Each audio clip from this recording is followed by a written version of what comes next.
Before you conquer anything in the external world, you must first conquer the war happening inside your own skull. Machiavelli understood something that most men refuse to accept. The greatest enemy you will ever face is not a rival, not a competitor, not a system built against you. It is the undisciplined version of yourself that wakes up every morning and negotiates with weakness. The general does not negotiate. He commands. He looks at his mind the way a military strategist looks at a map, identifying weak points, eliminating dead weight, and fortifying what matters. Every thought you allow to linger without purpose is enemy territory. Every distraction you entertain is a breach in your defense. Every time you choose comfort over sharpness, you are handing your opponent a weapon to use against you. Focus is not a feeling. It is not something you wait to be inspired by. Focus is a decision made with the cold precision of a man who understands that time is the only resource that cannot be recovered once lost. Your mind is the battlefield. And right now, most men are losing on it without even realizing the war has already begun. Number 2. The general does not react, he calculates. Weak men react. They see provocation, and they respond immediately, emotionally, without thought, like a chess piece being moved by someone else's hand. This is exactly what your enemies want. This is exactly what the world is designed to trigger in you. Every notification, every insult, every setback, every moment of chaos around you is a test, and most men fail it before they even realize they are being tested. The general operates differently.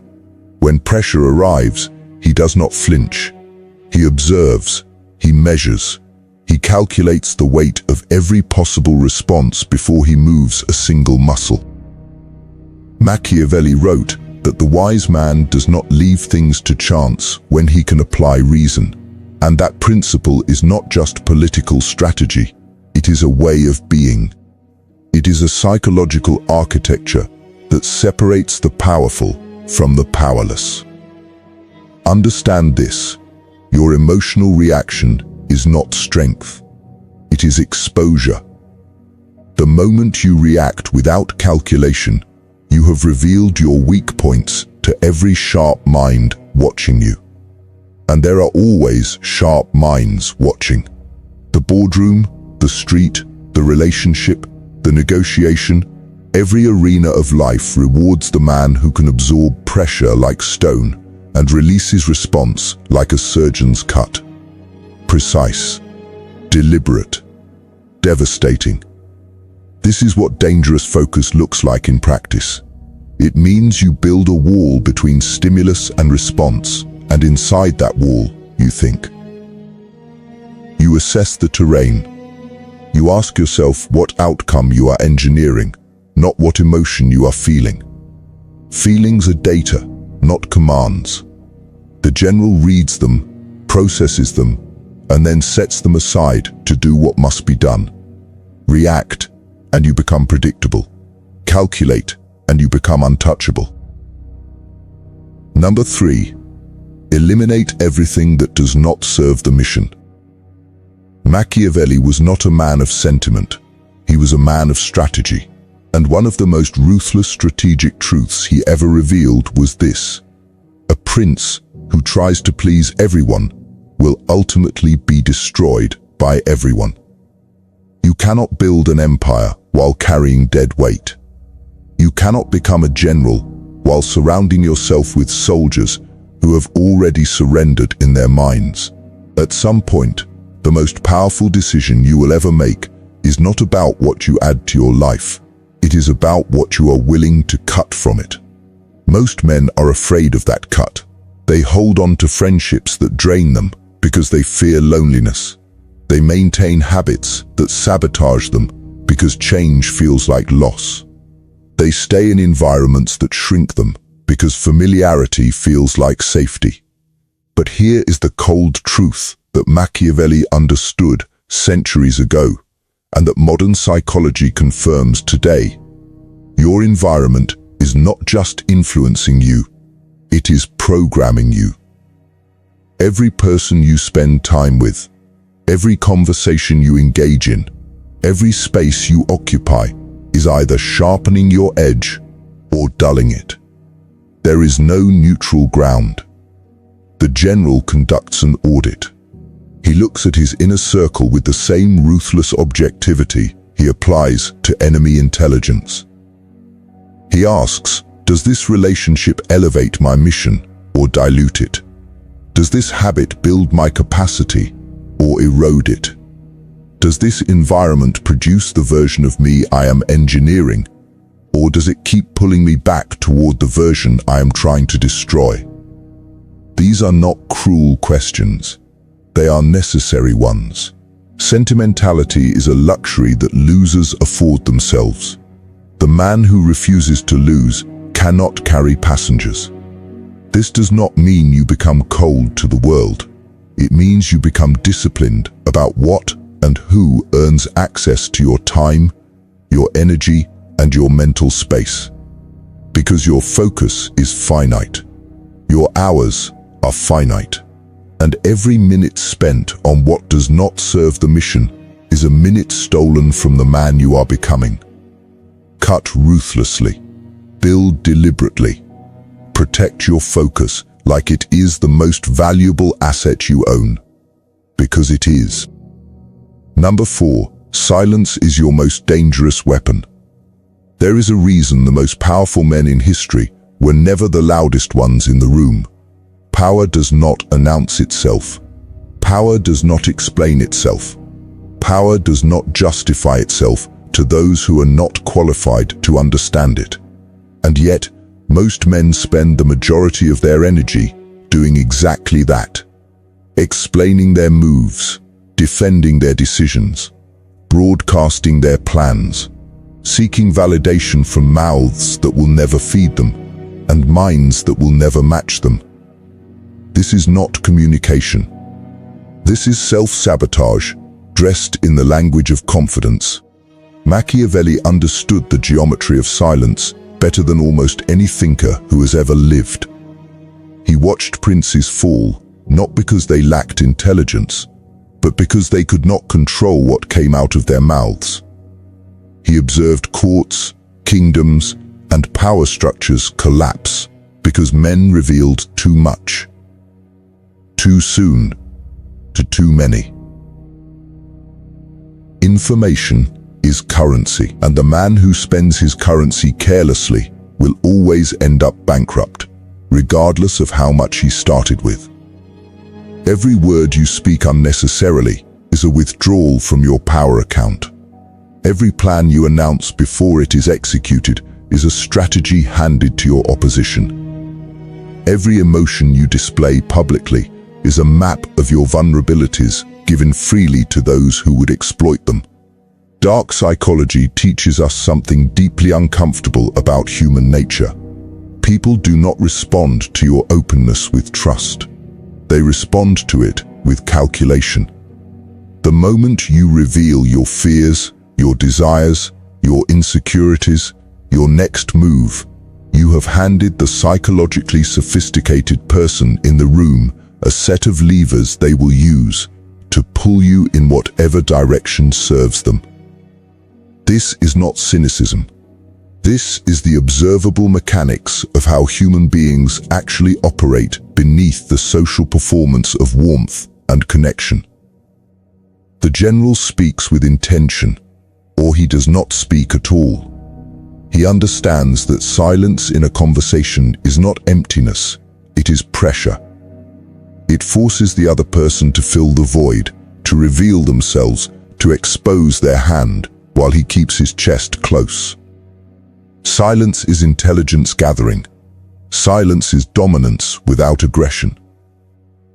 Silence is the kind of control that cannot be argued with, cannot be manipulated, and cannot be disarmed, because there is nothing visible to target. Train yourself to become comfortable in silence the way a predator is comfortable in stillness. The lion does not roar before the hunt. He moves without announcement, strikes without warning, and lets the outcome speak with a volume that no words could ever match. Stop explaining your vision to people who are not on the battlefield with you. Stop defending your standards to those whose own standards are the reason they are watching your life instead of building their own. Speak less, observe more, and let your results be the only statement that matters. Number 5. The man who controls his hunger controls his destiny. There is a particular kind of destruction that does not come from your enemies. It does not come from the market, the competition, or the circumstances stacked against you. It comes from within. It comes from appetite without discipline, from desire without direction, from the raw, unregulated hunger that lives inside every man, and, when left unchecked, becomes the very force that dismantles everything he has built. Machiavelli warned of this with surgical precision. He observed that men are conquered most completely, not by outside forces, but by their own passions. And history has proven him correct with a consistency that should terrify every man who is paying attention. Look at the men who had everything and lost it, the leaders who built empires and then watched them collapse, the executives, the athletes, the visionaries who reached the summit and then self-destructed in plain sight. In almost every case, the weapon that brought them down was not wielded by an enemy. It was wielded by themselves. Unchecked desire for pleasure, unmanaged addiction to validation, uncontrolled appetite for more, faster, louder, larger, without the internal architecture to sustain it. Hunger without discipline is not ambition. It is a slow, sophisticated form of self-destruction that wears the mask of drive. The general understands that desire is not the enemy. Desire is fuel. But fuel without a controlled burn mechanism does not power an engine. It causes an explosion. The most dangerous and effective men who have ever walked this earth were not men without desire. They were men who had learned to place their desire in chains, to direct it, throttle it, and release it only in the precise direction of their mission. They did not eliminate hunger. They weaponized it. They transformed raw appetite into focused, sustained, strategic energy that compounded over time into results that looked supernatural to everyone watching from the outside. This is what dark psychology reveals about high performers that most self-improvement content will never tell you. The ability to delay gratification is not just a productivity hack. It is a power dynamic. When you can sit across from temptation and choose your mission instead, you are developing a form of psychological dominance that extends far beyond the moment of resistance. You are training your nervous system to obey your intentions rather than your impulses. You are establishing internal hierarchy, where the strategic mind governs the emotional body, rather than the other way around. And once that hierarchy is established and reinforced through repetition, you become a fundamentally different kind of man. A man whose actions are always in service of his architecture. A man who cannot be easily baited, manipulated, or derailed, because his hunger answers to him, not to the world around him. Stoicism speaks to this with equal force. Marcus Aurelius did not sit on the throne of the most powerful empire in the world and lose himself to its pleasures, and that was not accidental. It was the result of daily, deliberate, unrelenting, internal governance. He wrote in his private journals, not for an audience, but as an act of self-command, reminding himself, day after day, that the quality of his life was determined not by what happened to him, but by what he chose to want. That wisdom is not ancient history. That wisdom is the operating system of every man who has ever achieved something that outlasted his circumstances. Control your hunger, and you control your timeline. Control your timeline, and you control your outcomes. Control your outcomes, and you become the kind of man that the world has no choice but to reckon with. Now stop and drop in the comments, "My hunger obeys me." Say it and mean it, because the man who can write that and believe it is already operating on a frequency that most men will never reach. Number 6. Build in the dark, the strategy of invisible progress. There is a moment in every serious man's journey where he must make a choice that the majority of the world will never understand. The choice to disappear. Not physically, not permanently, but strategically. The choice to go quiet on the timelines. To stop performing progress for an audience. To close the curtain on the work and let the silence around him grow loud while he grows powerful in the space that silence creates.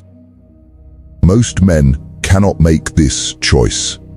They are too addicted to the feedback loop, too dependent on the dopamine of visibility, too psychologically fragile to exist without the constant confirmation that other people are watching, approving, and acknowledging their movement. And that addiction, that need to be seen while becoming, is one of the most effective limiters on human potential that has ever existed.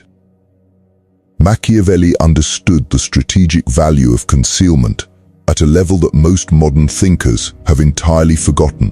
He studied the rulers who lasted and the rulers who fell, and one of the patterns he identified with devastating clarity was this: the prince who moved visibly was always easier to stop than the prince who moved invisibly. When your enemies can see your trajectory, they can calculate your destination. When they can calculate your destination, they can position themselves to block it.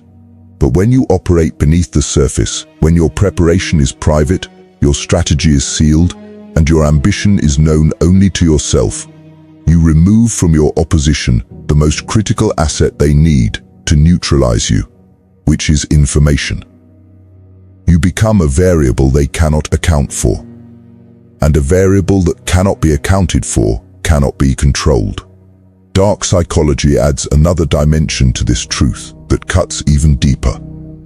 The moment you begin publicly performing your self-improvement, broadcasting your gym sessions, announcing your goals, narrating your transformation for an audience, you trigger a psychological phenomenon where the social recognition you receive begins to substitute for the actual achievement. Your brain, which cannot fully distinguish between the reward of accomplishment and the reward of acknowledgement, begins to feel satisfied before the work is complete. The result is a man who talks like a winner, but moves like someone who has already collected the prize. Slow, unfocused, and increasingly reliant on external validation to maintain his internal momentum. You have seen this man. You may have been this man. The cure is radical and simple.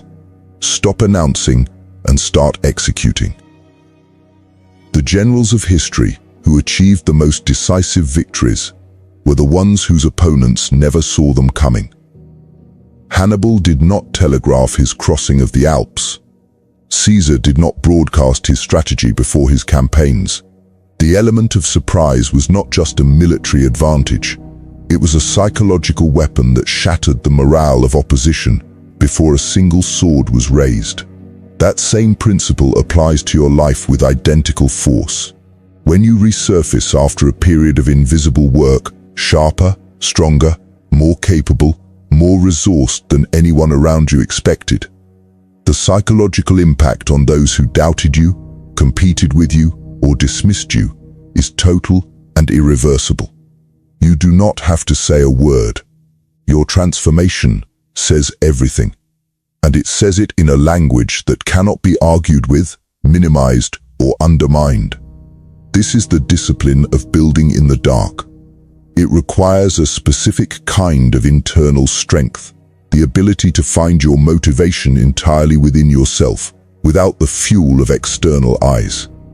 It requires you to become your own audience, your own validation, your own source of confirmation that the work is worth doing. That is not isolation, that is sovereignty.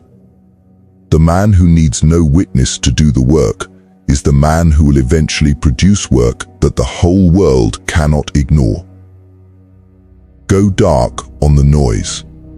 Go deep on the mission. Let the world wonder what happened to you, and then show them exactly what happened to you through results so undeniable that silence was always the loudest strategy you could have chosen.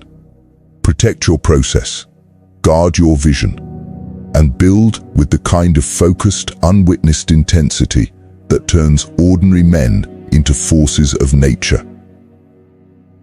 Drop in the comments right now, "I build in silence." Because the men who understand that statement are the men already operating on a different level than everyone around them.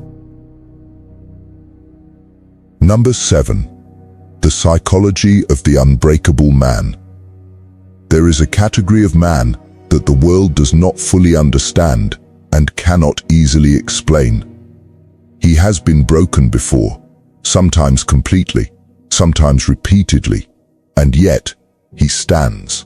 Not because he was untouched by pain, not because life handled him gently or fortune smiled on him consistently, but because somewhere in the architecture of his character, he developed something that most men never cultivate, and that no external circumstance can provide: an unbreakable relationship with his own will. This is not the man who never falls. This is the man who has fallen so many times that the ground no longer frightens him.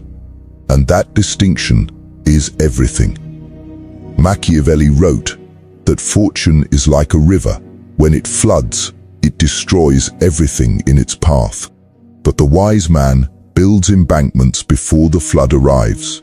He does not wait for adversity to begin constructing his resistance. He builds his psychological infrastructure during the calm, so that when the storm arrives, and it always arrives, he is not scrambling for survival. He is executing from a position of prepared strength. This is not optimism. This is engineering. The unbreakable man does not hope that hardship will not find him. He assumes it will. He prepares for it methodically. And when it arrives, it meets not a man who is surprised, but a man who has been waiting. Dark psychology reveals something about resilience that the motivational industry spends billions of dollars carefully avoiding. Real psychological strength is not built in comfort. It is built in controlled exposure to difficulty. The men who become genuinely unbreakable are the men who have deliberately chosen the harder path when the easier one was available, who have voluntarily placed themselves under pressure, in discomfort, in situations where failure was possible and survival was not guaranteed. Every time you choose difficulty, when ease was an option, you are making a deposit into a psychological account that pays compound interest in the form of unshakable confidence. Not the performative confidence of a man who has never been tested. The quiet, immovable confidence of a man who has been tested repeatedly and is still standing. Stoicism speaks to this with a force that cuts through every modern distraction. Epictetus, a man who began his life as a slave, who had every reason to be destroyed by his circumstances, built a philosophy of power from the inside out. His core teaching was radical in its simplicity. There are things within your control and things outside of it, and the entirety of your suffering comes from confusing the two. The unbreakable man has made peace with this distinction at a cellular level. He does not waste his psychological energy raging against what cannot be changed. He does not collapse under the weight of outcomes he cannot govern. He identifies with ruthless clarity what belongs to his will, his effort, his response, his standards, his direction, and he pours everything he has into that domain while releasing everything else with the cold, clean detachment of a man who understands where his power actually lives. This psychological architecture produces something in a man that his environment begins to feel before it can explain. People sense it when they are in his presence. There is a stillness about him that reads as danger to those who are accustomed to reactive, emotionally available, easily destabilized men. He does not rise to bait. He does not crumble under pressure. He does not require reassurance or external stabilization to maintain his equilibrium. He is, in the most precise sense of the word, self-contained. And self-containment at that level is one of the rarest and most commanding qualities a human being can possess, because it signals to every person in the room that this man's power does not depend on their cooperation, their approval, or their participation. But understand this: the unbreakable man is not numb. He is not emotionally dead. He is not the hollow, disconnected caricature that weak interpretations of Stoicism produce. He feels everything. He processes it with full honesty in private. And then he governs himself. He chooses his response with the deliberate precision of a man who knows that how he carries himself in the worst moments is the truest and most permanent statement he will ever make about who he is. Adversity does not build character, it reveals it. And the man who has done the internal work knows exactly what his character will reveal when the pressure arrives, because he has already met himself in the darkness and chosen not to flinch. Every scar you carry is not evidence of your weakness. It is evidence of your survival. It is proof that every version of reality that tried to stop you has failed. And that proof, that record of endurance, is the foundation upon which the most dangerous kind of confidence is built. Not arrogance, not performance, but the deep, settled, immovable knowing of a man who has been through the fire and emerged, not destroyed, but defined. You are not building toward unbreakable. You are uncovering it. It was always there beneath the noise, the doubt, the distraction, and the damage. The work is simply the process of removing everything that is not it. Drop in the comments right now, "The fire made me," because every man who has earned that statement knows exactly what it cost and exactly what it built. Number 8. Your circle is your ceiling. There is a law operating in your life right now that most men are completely unconscious of, and its invisibility is precisely what makes it so devastating. It is not written in any contract. It is not announced by anyone around you. It operates silently, consistently, and without mercy in the background of every interaction, every conversation, and every environment you choose to place yourself inside. That law is this: you will never outgrow the collective standard of the people you surround yourself with. Not sustainably, not permanently. Because human beings are not isolated systems. We are permeable. We absorb the values, the language, the limitations, and the ambitions of those closest to us the way lungs absorb air, automatically, continuously, and without conscious permission. Machiavelli advised the prince with absolute directness on this matter. Choose your advisors with more care than you choose your battles. Because bad counsel has destroyed more kingdoms than bad enemies ever could. He understood that the men around a leader do not merely influence his decisions, they shape the very framework through which he perceives what is possible, what is acceptable, and what is worth pursuing. A prince surrounded by small thinkers will eventually begin to think small, regardless of how large his original vision was. The environment colonizes the mind gradually, subtly, and thoroughly, until the man inside it can no longer distinguish between his own thinking and the thinking that has been absorbed from those around him. This is where dark psychology delivers one of its most uncomfortable revelations. The people closest to you, the ones who claim to love you, support you, and want the best for you, are often the most effective limiters on your growth. Not out of malice necessarily, but out of something far more psychologically complex and far more difficult to defend against. When you begin to grow, when you begin to raise your standards, expand your vision, and operate at a level that exceeds the shared ceiling of your circle, you trigger in the people around you a psychological response that has nothing to do with you and everything to do with their own.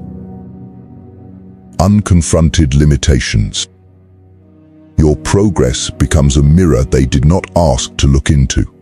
And rather than face what that mirror shows them, many will, consciously or unconsciously, attempt to pull you back to the level where the reflection is comfortable again.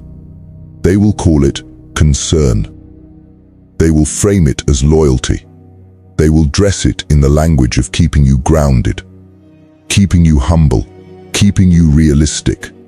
But what they are actually doing is protecting the shared ceiling from being broken. Because if you break it, they have no excuse left for why they have not. Recognize this pattern not with bitterness, but with clarity. You cannot afford the luxury of misdiagnosing the source of resistance in your life. When the people around you consistently minimize your ambitions, question your standards, and seem most comfortable when you are operating below your potential, that is not love. That is limitation, wearing love's clothing. The general builds his inner circle the way he builds his army, with ruthless selectivity, non-negotiable standards, and zero tolerance for the kind of mediocrity that spreads like infection through proximity. He surrounds himself with men who are building, men who are hungry, men who challenge him upward rather than pulling him downward. He understands that 5 relationships of genuine elevation are worth more than 50 relationships of comfortable stagnation. Quality of counsel over quantity of company, always. Audit your circle with the cold eye of a strategist. Elevate deliberately. And remember, your environment is not just where you live, it is what you are becoming. Number 9. The long game. Why patient men always win.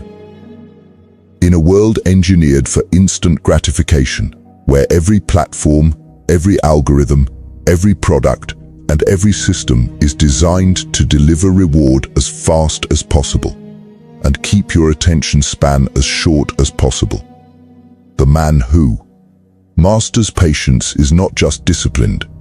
He is operating with a competitive advantage so profound, so rare, and so consistently underestimated that it borders on a superpower. Because here is what the architects of distraction do not want you to understand. Speed is not the same as progress. Movement is not the same as direction. And the man who moves fast in the wrong direction does not arrive sooner. He simply fails with more momentum. Machiavelli studied power across decades, across regimes, across the rise and fall of men who appeared invincible and then collapsed without warning. And the pattern he identified in those who lasted, who genuinely accumulated power that compounded rather than crumbled, was not brilliance alone. It was not aggression alone. It was not even strategy alone. It was the marriage of strategy with patience, the willingness to plant in seasons where no harvest was visible, to move with deliberate slowness when the world demanded urgency, to hold a position under pressure when every instinct and every outside voice was screaming to react, to pivot, to abandon the plan and chase the moment. The prince who could not wait was always, eventually, outmaneuvered by the prince who could. Dark psychology illuminates why patience is so psychologically difficult for most men, and therefore why it is so strategically valuable for the few who develop it. Delayed gratification requires the prefrontal cortex to override the limbic system, the rational, long-term planning architecture of the brain, to dominate over the emotional, reward-seeking machinery that evolution built for short-term survival.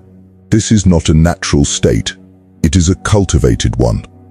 And every time you practice it, every time you choose the long-term position over the short-term relief, you are literally rewiring the neurological infrastructure of your decision-making. You are building a brain that operates on a longer timeline than the people competing against you. And a man operating on a longer timeline than his competition is a man who will almost always win, because he is playing a game that his opponents do not even realize is being played. Marcus Aurelius governed the most complex empire in the ancient world with a principle that he returned to again and again in his private writings: that almost nothing urgent is actually important, and almost nothing important is actually urgent. That distinction, simple as it sounds, is the operating system of every man who has ever built something that lasted. Urgency is manufactured by the world around you to keep you reactive. Importance is determined by your own strategic clarity. The man who cannot distinguish between the two will spend his entire life responding to noise while the signal, his actual mission, his actual trajectory, his actual potential, goes unaddressed. The long game demands a specific kind of faith that has nothing to do with religion and everything to do with self-knowledge. It is the faith of a man who knows his own capacity deeply enough to trust the process even when the results are not yet visible, even when the people around him have stopped believing, even when the timeline has stretched beyond what anyone else would tolerate. That faith is not passive. It is the most active, most disciplined, most demanding form of commitment that exists, because it asks you to keep building in the absence of confirmation, to keep investing in the absence of returns, and to keep moving in the absence of applause. The world will always reward the man who refused to quit,